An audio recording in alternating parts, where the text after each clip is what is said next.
Hi sa inyo guys, welcome po sa aming YouTube channel account, and this time po may papakita kami sa inyo na demonstration and how to use this item na makakatulong sa ating mga baby, lalo na kung magpapaligo kayo.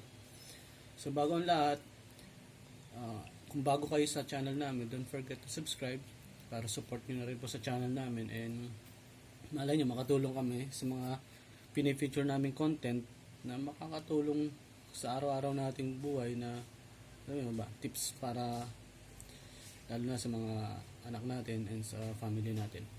So this time nagwo-worry tayo kung mainit ba o malamig yung pinapaligo natin kay baby. So itong product na to is meron siyang technology na nakakasense siya ng temperature. So tawag namin dito is, o tawag nila dito is temperature sensing bathtub. So, hindi siya actually nagamit na namin siya. So, okay siya. May nasa-sense talaga niya yung temperature. So, i-assemble ko muna, pakita ko sa inyo kung paano siya gamitin. So, pwede mo siyang i-flat ng ganito. So, ito yung paggaling sa box, pwede mo siyang isabit sa bahay nyo para hindi siya nakakalat.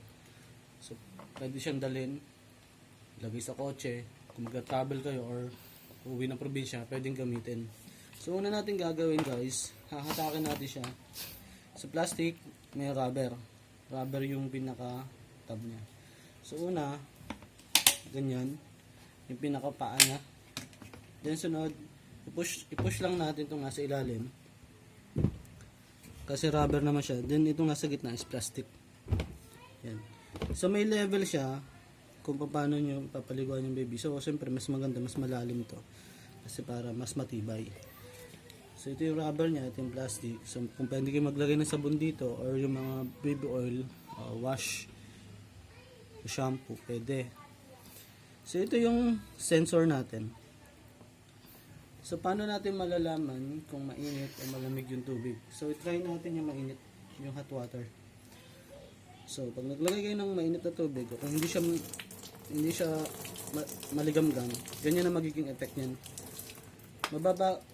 Paki-close up na lang. Mababago yung kulay niya from blue naging white. Ibig sabihin sobrang init ng tubig.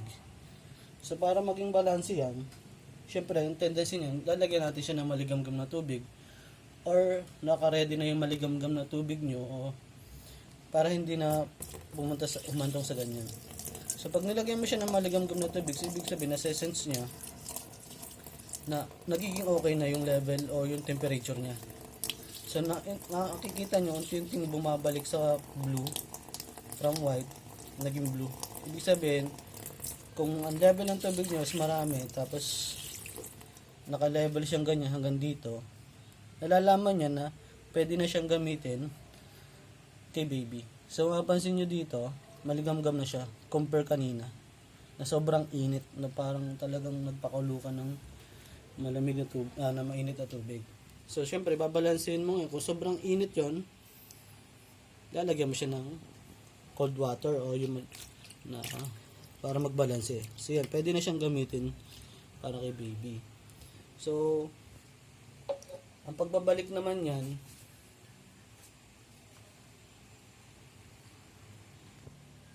so guys, kinat namin ng saglit kasi tinapon ko yung tubig. So pwede mo rin siyang itapon by using ganyan, or i-drain mo dito.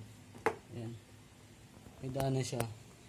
So ito yung sensor detector natin kung mainit o hindi yung tubig. Paano ba siya ibalik sa dati? So una, ganyan nyo siya. I-push nyo lang. Ulit pabalik. Ayan. Ayan. Tapos ito, nakalock yan. So make sure na mapindot nyo itong button na nandito. So makikita nyo may button siya dito. Ipindutin nyo both side lang. Tapos push nyo lang yung ganyan. Sa kabila, ganun din. Push nyo. Kasi hindi nyo mapupush ng ganyan kasi nakalock yan. Security at protection niya para hindi bumagsak yung tab. So ito yung tinatawag natin. Pwede mo na siyang isabit. So ito tinatawag natin na temperature sensing bathtub for baby. So kung interested ako dito sa item na ito, pwede namin ilagay yung link o yung para makapunta ka sa online store sa description box. So sana may natutunan kayo, may na-discover kayong new item nakita namin na makakatulong sa mga baby natin. So yun lang po, and paki-like and share na lang po. God bless po sa inyo lahat. Take care po.